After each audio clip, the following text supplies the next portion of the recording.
მეგობრებო, დიდი ხანი ერთმანეთი არ გვინახავს. იმედია უფალს მადლობა უკვე უთხარით თქვენს ცხოვრებაში კიდევ ერთი დღისთვის. მინდა შეგახსენოთ, დღეს არის 2025 წლის 9 ივლისი. ჩემთვის ძრო ძალიან სწრაფად გადის. ოდესღაც ჩემს ახლანდელ ასაკში მყოფ დედას ვკითხე, როგორ შეიგრძნობდა თავს, მან მითხრა, რომ წლები ისე გადის, თითქოს კვირები იყოს. აი, ზუსტად ასე ხდება ჩემთანაც. მუდმივად ვეძებ თქვენთვის ახალ მასალებს, რომლებიც არ ეხება პროპაგანდას, რადგან არ მინდა ვინმე ვანერვიულო, მათ შორის საკუთარი თავიც. რადგან ძალიან განვიცდი, როცა ვისმენ, რამდენი ადამიანი დაიხოცა, რამდენი ბომბი ჩამოვარდა, აქა თუ იქ, მაგრამ მე რა შემიძლია. პუტინზე ალბათ მხოლოდ ატომური ბომბი მოახდენს გავლენას, ამიტომ ამ თემას აღარ შევეხები. თქვენ თვითონ გადაწყვიტეთ. არ გირჩევთ არც იქაურ და არც აქაურ საინფორმაციო გადაცემებს მოусმინოთ. საკუთარი ცხოვრებით ცხოვრება უნდა გააგრძელოთ. მოეწყოთ ისე, როგორც შეგიძლიათ. თქვენ თვითონ აირჩიეთ ეს ცხოვრება. ახლა კი უნდა მოეწყოთ მასში. ადამიანისთვის გადაუწყვეტელი პრობლემა არ არსებობს, ამიტომ იმედი მაქვს თქვენს გზას იპოვით.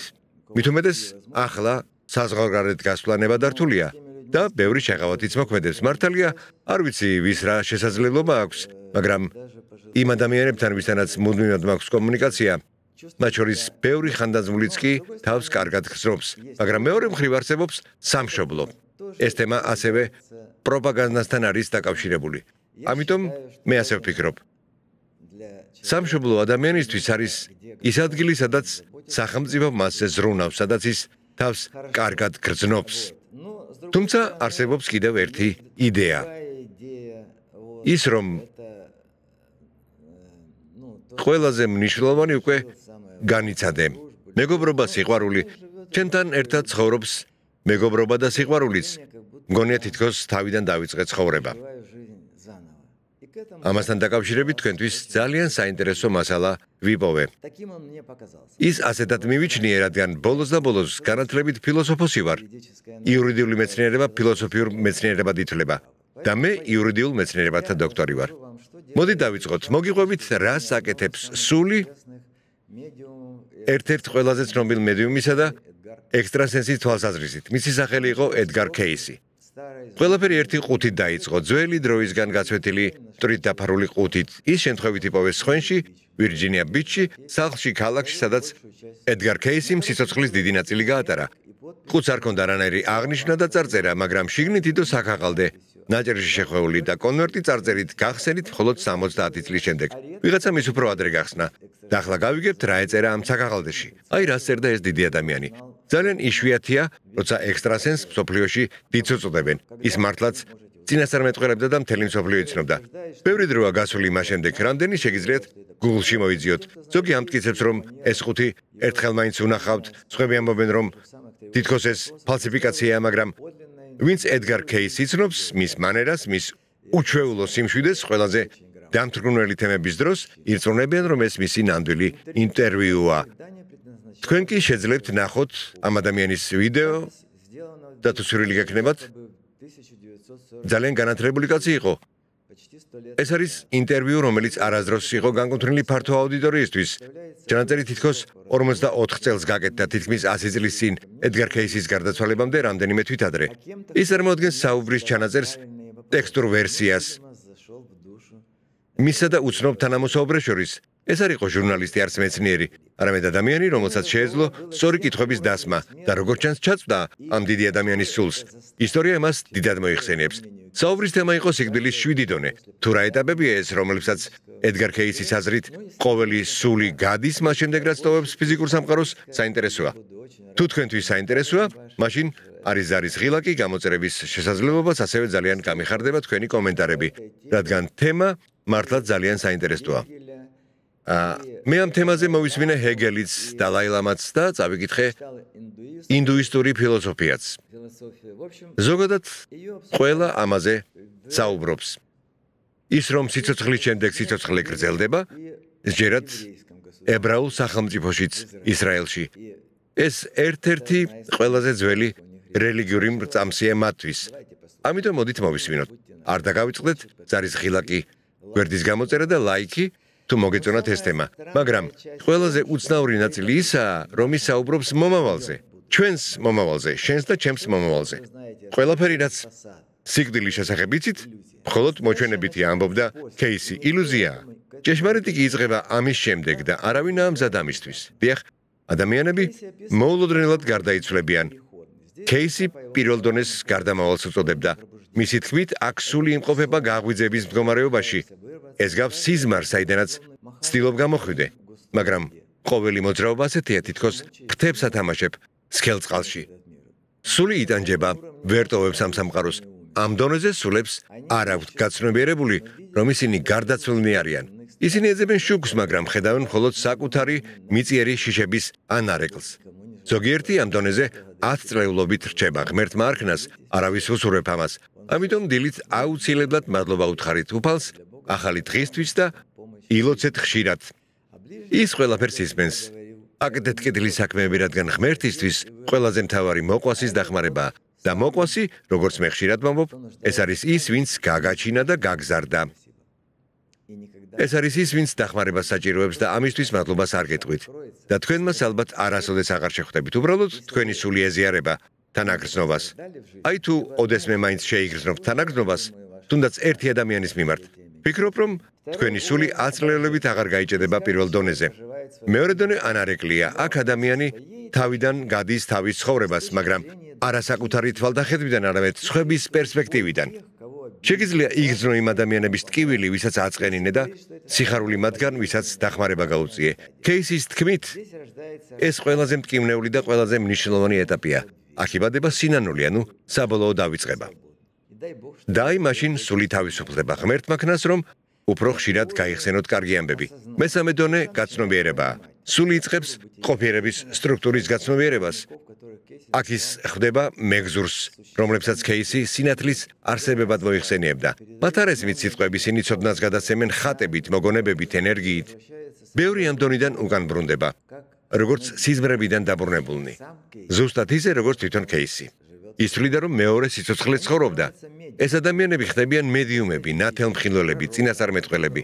თუმცა, როგორც მე მახსოვს, როგორც ფილოსოფოსს, წინასწარმეტყველები ფაქტობრივად უკვე 1500 წელია აღარ გამოჩენილან, მაგრამ რაც შემდეგ მოდის, ყველასთვის არაა.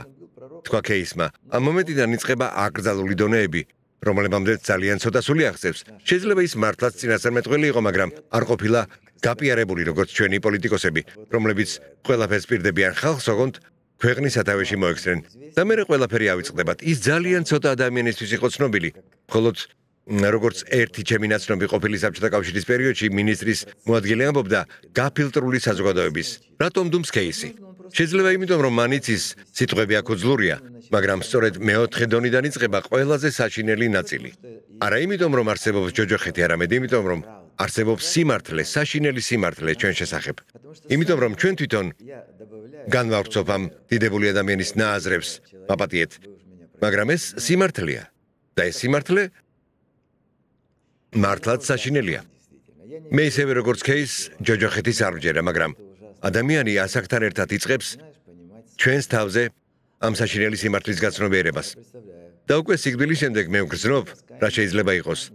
რადგან ჩემი სინანული მე ხომ დილაობით ვლოცულობ, საკმაოდ სერიოზულია. მრცხვენია ზოგიერთი საქციელის გამო, რაც ცხოვრებაში ჩამიდენია. ვგულისხმობ იმას, როგორ არასწორად მოვქცეულ ვარ ზოგიერთ ადამიანთან, რომლებსაც ვუყვარდი. და ის, რაც შემდეგ არის აღწერაში, ცვლის არამხოლოდ სიკვდილის აღქმას, არამედ თვითონ სიცოცხლისასაც. кейსი მეოთხე დონეს სარკეების დერეფანს უწოდებს. მისი თქმით, აქ სული ხედავს არაუბრალოდ საკუთარ ცხოვრებას, არამედ იმას, ვინ შეიძლებოდა ყოფილიყო. ეს არ არის მეტაფორა, ეს პირდაპირი გამოცდილებაა და ყველა იმ ალტერნატიული გზისა, რომლებიც ხელმისაწვდომი იყო მიწიერ ცხოვრებაში, მაგრამ სხვადასხვა მიზეზით არჩეული არ იყო. მყავდა ერთი ნაცნობი ქადაგებელი. იგი ამბობდა, რომ ყველაზე მდიდარი ადგილი მსოფლიოში არის. დიახ, ალბათ უკვე ექსმენიათ ჩემი ნათქვამი ამაზე. ეს არის სასაფლაო, იმიტომ რომ იქ განისვენებს ბევრი სული, რომლებმაც ვერ შეძლეს საკუთარი თავის რეალიზაცია. ამიტომ ეცადეთ, რომ თქვენ ცხოვრებაში რაც შეიძლება მეტი გააკეთოთ. ის რაც ყველაზე მეტად შეგიძლიათ არის თვითრეალიზაცია. უფლისთვის ეს მნიშვნელოვანია, თორემ იწვალებთ. თუ კარგი მხატვარი ხართ, დახატეთ მეტი კარგი სურათი, თუ პოეტი, დაწერეთ მეტი ლექსი, თუ მწერალი მეტი რომანი. ხოლო თუ ბიზნესმენი ხართ, გააკეთეთ მეტი აღმოჩენა ადამიანებისთვის. შექმნით ახალი სამუშაო ადგილები და გადაუხადეთ თანამშრომლებს კარგი ხელფასი. მე ბანკში ძალიან დიდ ხელფასებს ვუხდიდი ჩემს თანამშრომლებს, როცა უკრაინაში ვმუშაობდი. ზოგიერთს ჰქონდა ხელფასი $100,000. ოფიციალურად გადასახადებით როგორც წესია. თითოეული მათგანი ცალკე თემაა. აქ ჩვენ ვსაუბრობთ ალტერნატიულ გზებზე, ანუ გააკეთეთ მეტი და თითოეული ეს ალტერნატიული გზა, ეს არის ცალკე რეალობა. ერთში შენ პატიობ, მეორეში შურის ზებას ეძებ, მესამეში ბერად აღიკვეცები, მეოთხეში ჩაიდენ დანაშაულს, რომელიც არასდროს ჩაგიდენია, მაგრამ ძალიან ახლოს იყავი მის ჩადენასთან. და ყველაზე საშინელი გაცნობიერება ის არის, რომ ყველა ეს მე ცოცხალია და ეს სიმართლეა. როდესაც სტუდენტი ვიყავი, ჩვენ გვეუბნებოდნენ, ძალიან ცოტაა მსოფლიოში ადამიანი, რომელსაც ერთხელ მაინც არ უოცნებია დანაშაულის ჩადენაზეო. აი რეალობა კი ასეთია. მე ამის დადასტურება ვიპოვე იმ დიდი მედიუმების სიტყვებში და ჩვენი ყველა არჩევანი არ ქრება. ეს ისე მაგალითისთვის, მაგრამ სინამდვილეში ყოველი ჩვენი არჩევანი უბრალოდ ჰიპოთეზად არ რჩება. არამედ გარდაიქმნება ენერგეტიკულ სტრუქტურად, რომელიც არსებობს საერთო ველში. მე ვფიქრობ, რომ ეს ნიშნავს ერთს. თქვენ ბოლოს მაინც მიიყვანთ თქვენს აუხდენელ ოცნებებს ბოლომდე, ანუ თუ თქვენ დაინახეთ საკუთარი თავი როგორც დამნაშავე, მაშინ თავად დახატავთ იმ დანაშაულის სურათს და შედეგებს, რომლებიც მოყვება თქვენს მოქმედებებს. ხოლო თუ თქვენ ბერი არ ხართ, მაგრამ სიკვდილის შემდეგ დაინახავთ თავს როგორც ბერს, მაშინ თქვენ სწორედ ბერის გზას გაივლით თქვენს შემდგომ არსებობაში, იმ წარმოდგენებში, რაც სულიერად გაგაჩნიათ. გარდა ზოგიერთი დეტალისა. დანაშაულები ჯობს, ისეთი ამბავია ეს, როცა ახალგაზრდები ვიყავით, ხომ არ მართავდით საკუთარ თავს, ოცნებებს ვეკიდებოდით, ფილმებს უყურებდით და გმირის სხვადასხვა ყავდა. ამ სარკეების დერეფანში ამბობდა კეისი, სული პირველად გრძნობს, რომ ღმერთი მოსამართლე კი არა, არამედ მოწმეა. ეს სიმართლეა და თქვენ ეს იცით. ღმერთი არავის განშის, ის ამბობს, რომ ამ დონეზე ბევრი ნებდება, თხოვს დაბრუნებას, ვერ უძლებს ამ სიმძიმეს, ცნობიერების სიმძიმეს, ხოლო ზოგი კი მიდის წინ. მეხუთე დონეს კეისი უსასრულო დროს უწოდებს.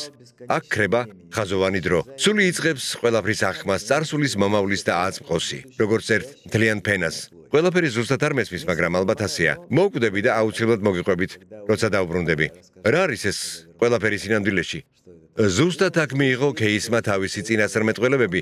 იგი ამბობდა, რომ მომავალი არ დაუნახავს როგორც ფილმი, არამედ როგორც შესაძლებლობების ოკეანე. და ამ ოკეანეში არსებობდა განსაკუთრებულად მკაფიო, მჭიდრო კვანძები, მოვლენები, რომლებიც თითქმის გარდაუვალია. ერთ-ერთი ასეთი კვანძი იყო დიდი გაწყვეტა 21 საუკუნის შუაში.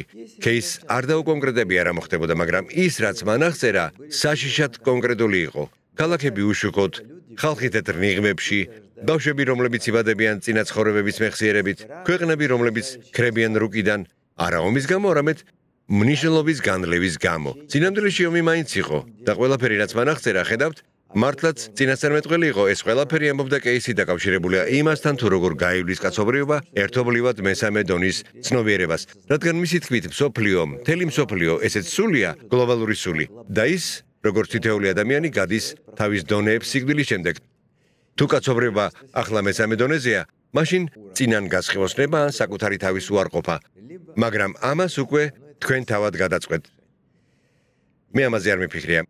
მეექვსე დონეზე იწყება ის, რასაც კეისი ჩრდილის განცალკევებას უწოდებდა. სული იცილებს ყველაფერს, რაც მისი არსის არ არის. სული იწმინდება. ტკივილი, შიში, სიამაყე, შური, ყველაფერი მიდის. სული არ ანადგურებს მათ, უბრალოდ ათავისუფლებს. უფალს ებარებოდეთ. მე ყველა მიყვარხართ კეისის მიხედვით, ეს არის გაშიშვლება ძვლებამდე, სინათლემდე. ანუ რაც უფრო სწრაფად გაუშვებთ ამ ვნებებს, მით უფრო მალე დაინახავთ სინათლეს. ზუსტად აქ შეუძლია სულს პირველად დაამყაროს კონტაქტი მასთან, ვისაც ჩვენ შემქმნელს ღმერთს უწოდებთ. ვიღაცას ქრისტესთან, ვიღაცას ალაჰთან, ვიღაცას რაღაც უმაღლესთან და ან თუნდაც საკუთარ თავთან მომავალთან. მეშვიდე დონე აქ кейსი გაჩერდა. ჩანაწერის ტექსტი წყდება ნახევარ სიტყვაზე. შემდეგ ხდება გრძელი პაუზა და მხოლოდ ერთი წინადადება. 2 გვერდის შემდეგ მე ვერ ვილაპარაკებ ამაზე, არ მაქვს ნებართვა. ვინ არ მისცანება? რატომ სწორედ ამ დონეზეა ლაპარაკი დაუშვებელი? არავინ იცის. ზოგიერთი მკვლევარი ფიქრობს, რომ მეშვიდე დონე ეს ციკლის დასასრულია, გამოსვლა, გადასვლა ყოფიერების ახალ ეტაპზე, რომელიც ჩვენთვის მიუწვდომელია, ანუ ეს უკვე რეინკარნაციის დასასრულია.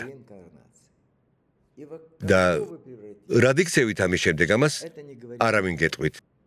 მე არც ერთი ფილოსოფოსისთვის და არც ერთი წინასწარმეტყველისთვის არ მომისმენია, ვინც ზუსტად იტყოდა, რომ ის ისევ გახდება ის, ვინც იყო. თუმცა არსებობენ შემთხვევები, როდესაც ბავშვი უცებ იწყებს საუბარს სხვა ენაზე, ან იხსენებს ამბებს, რომლებიც მას უბრალოდ არ შეიძლებოდა სწოდნოდა. кейსი კი რეინკარნაციის ერთ-ერთი მაგალითია, მაგრამ რა უპასუხო ამას? არ ვიცი. დაგიწყება ყველაზე საინტერესო ნაწილი, რადგან ამ მომენტიდან ინტერვიუში кейსი გადადის იმაზე, რასაც თვითონ მომავლის პოტენციურ მახეებს უწოდებს. მომავლის მახე, ამბობს кейსი, არ არის ტექნოლოგიებში და არც კატასტროფებში. თავარი მახე სულიერების დავიწყებაა. იფიქრეთ ამაზე. თქვენ რა აზრის ხართ? кейსი ამტკიცებს, რომ კაცობრიობა დგას განსაცდელის წინაშე, რომელიც ყოველ რამდენიმე 1000 წლეულში ერთხელ მეორდება და ყოველჯერზე ცივილიზაცია ან იღვიძებს, ან მიეცემა დავიწყებას. ის ახსენებს ატლანტიდას, შუმერებს, დინასტიამდელ ეგვიპტეს და ამბობს, რომ ყველა მათგანს ჰქონდა ცოდნა ამ 7 დონის შესახებ, მაგრამ ერთ მომენტში მათ გაცნობიერებულად აირჩიეს დავიწყება, რადგან სიმართლე ძალიან მძიმე იყო, რადგან თუ ადამიანმა იცის, რომ უკვდავია, ის ან სინათლედ იქცევა, ან გაგიჟდება. ნაპოლეონად გარდა იქმნება გიჟების თავშესაფარში და ასე შემდეგ. მომავალი არ არის წინასწარ დაპროგრამებული, იმეორებდა кейსი. ის იქმნება ყოველ წამს და ჩვენ, კაცობრიობა, ახლა ვირჩევთ წავიდეთ უსულო ტექნოკრატიაში, თუ დაუბრუნდეთ საწყისს. ამით დავასრულებ, რადგან ამის შემდეგ ყველაფერი ფილოსოფიურად უფრო რთულდება. მეც ასე ვფიქრობ, ადამიანი საკუთარ თავს თავად ქმნის. თუ ის უსმენს სხვის სიტყვებს და სხვა ადამიანებს, თუ ის კეთილია და ცხოვრობს მხოლოდ ერთი სიმართლით, მოკლას თავისი მტერი, დამიჯერეთ, მტერი სინამდვილეში არ არსებობს. ის უბრალოდ თქვენს წარმოსახვაშია. ირწმუნეთ ღმერთის. მას უყვარხართ. და ის მოექცევა თქვენს მტერს ისე, როგორც თქვენ თავად არასდროს მოექცეოდით, თუნდაც ძალიან ბოროტი ადამიანი რომ ყოფილიყავით. ყველაფერი ხდება იმისთვის, რომ საბოლოოდ თქვენთან ყველაფერი კარგად იყოს. ის შეცდომებიც კი, რაც ცხოვრებაში ჩაგიდენიათ, სასარგებლოა თქვენთვის. გაიგებთ ამას, როცა ცოტა გაიზრდებით. ყველაფერს საუკეთესოს გისურვებთ. არ დაგავიწყდეთ და ურეკეთ მშობლებს. ეს ძალიან მნიშვნელოვანია, ძალიან. მათ სურთ თქვენი ხმა გაიგონონ. აბა, წარმატებები, დროებით.